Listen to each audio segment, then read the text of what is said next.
আসসালামু আলাইকুম। সবাই কেমন আছেন? তো কাজের ভিতরেও আবার মনে হলো একটা ভিডিও করি আবার আপনাদের জন্য, যারা বিফ টিক্কা কাবাব বাড়িতে গ্রিল করে খাইতে চান, ওরা কীভাবে মাংসটা প্রসেসিং করবেন। দেখা যাচ্ছে কি, বাংলাদেশের মাধ্যমে আমরা যে মাংস কিনে আনি দোকান থেকে, মাংসের ভিতরে অনেক সময় মানে মাংসের যে একটা সাদা একটা আবরণ ঘাস, এটা অনেক সময় আমরা পরিষ্কার করি না, যে কারণে গ্রিল করলে মাংসটা অনেক টাইট হয়ে যায়, খাইতে লাবারের মতন হয়। তো যেই অংশটা আমি তুইলা নিতেছি প্রত্যেকটা মাংসের ক্লিন করার সময়, এই দেন যে সাদা অংশটা, এটা একদম লাবারের মতন হয়ে যায়। তো এটা আমি নিয়ে নিতেছি। এই খানাটার অনেক ব্যয়বহুল খরচ।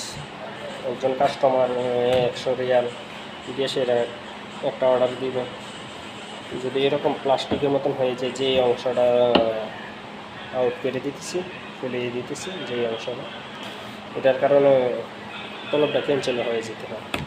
সবচেয়ে বড় কথা কি, এটা গ্রিল করলে হবে না, একদম লাবারের মতন হয়ে যাবে। তো সেম এটাতেও পরিষ্কার করিয়া মাংসটা আপনারা প্রসেসিং করতে পারেন, ম্যারিনেট করতে পারেন। মিনিমাম 6 ঘন্টা আপনার ম্যারিনেট করে রাখতে হবে। আপনি যে কোনো মশলা দিয়েই খান, যাতে মাংসটা কালা না হয়, বা গ্রিল করার সময় যাতে মাংসটা অন্য স্বাদ না আসে, যাতে ফ্লেভারটা মাংসেরই থাকে। আর এই মাংসটা একদম ফ্রেশ। ফ্রেশ বলতে আমার যে যাচ্ছি, আবার বলবেন বাংলাদেশে তো একদম ফ্রেশ, সকালবেলা গরু জবাই করা হয়, আমরা সকাল 8টা-9টার দিকে কালেক্ট করি।